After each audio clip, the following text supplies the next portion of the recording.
Congratulations. I know you've heard this at least 1,000 times before, but it really is true. You're about to embark on one of the best and most exciting times of your life by starting here at the school of your choice. You'll go further in life in every way you want to. And when you think about it, it's hard not to get excited about all the possibilities. But before you can begin, there are some important things you need to know and understand about the financial aid package that's making school and so many terrific things possible for you. And even though it seems as if the day will never come, you have the responsibility to pay back the money you're borrowing. Ready to learn more? Let's take a look at your financial aid package. It probably looks something like this one. To start, your award package may consist of one of two types of direct loans awarded by the U.S. Department of Education. The first is subsidized. There is no interest charged to you while you're still in school. The second type is unsubsidized loans. Unlike subsidized loans, interest is charged while you're still in school and will be added to your total loan balance. But it's important to remember that no matter what type of loan you're awarded for your education, the money you are getting to pay for school is a loan, and you must begin to pay it back in full after a 6-month grace period or risk serious damage to your credit rating.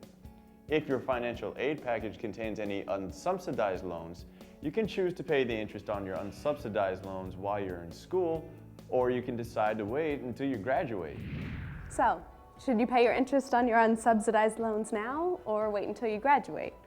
It's something to think about. If you wait until you're finished with school, the interest for all the years you spent studying will be added to your loan balance. And that's money you're responsible for paying once you're out of school.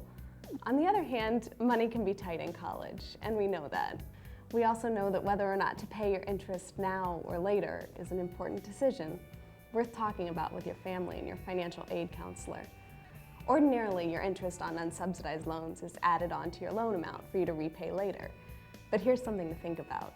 If you borrowed the maximum amount in unsubsidized loans for 4 years of school, and you paid the interest on your loans while you're in school, or during a 6-month grace period after you graduate, you'd save a nice chunk of change, over $1,000 to be specific. So if you can get the money together to pay your interest while you're in school, it makes a lot of sense to do so.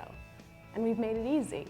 At any time, if you'd like to start paying your interest, you'll find the information on how to pay it in the regular statements you'll get from the Direct Loan Servicing Center. So, school's about more than getting an education. It's about making new friends, having new experiences, and taking responsibility for your own decisions. As an adult, you're about to sign an important document. It's called a Master Promissory Note. And sorry for the legal language here, but it's very important for you to understand that the Master Promissory Note is a legally binding contract between you and the U.S. Department of Education. Once you've signed it, your Master Promissory Note can be used to take out loans for up to 10 years, so you won't have to sign another while you're going to school for at least half time.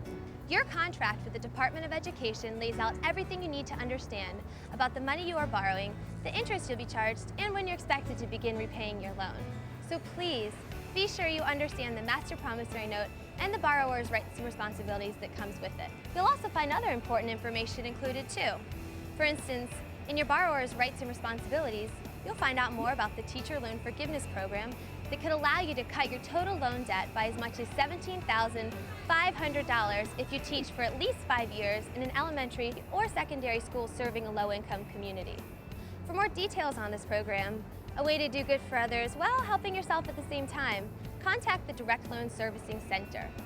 The Teacher Loan Forgiveness Program is just one of the features of your loan covered in the Master Promissory Note and the borrower's rights and responsibilities. So please, read them carefully.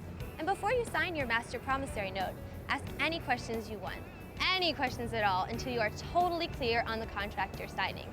Because remember, it doesn't hurt to say it again, the money you're getting for college is a loan and you will be responsible for paying it back. So it's important to borrow only as much money as you'll need. Well, okay, I know that sounds obvious. Nobody wants to borrow and pay interest on loans they don't really need. But a bigger question is, how do you know how much money you should have on hand?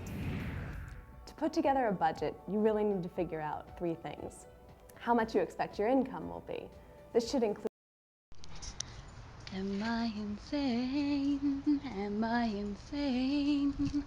I am as insane as you.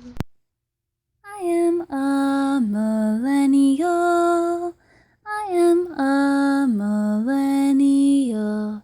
I take selfies every day.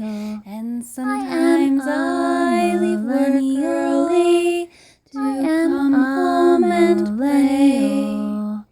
8-hour working days are completely insane. I can do more work in a 4-hour time frame. I am a millennial. I am a millennial. I am a millennial. I have more power than you.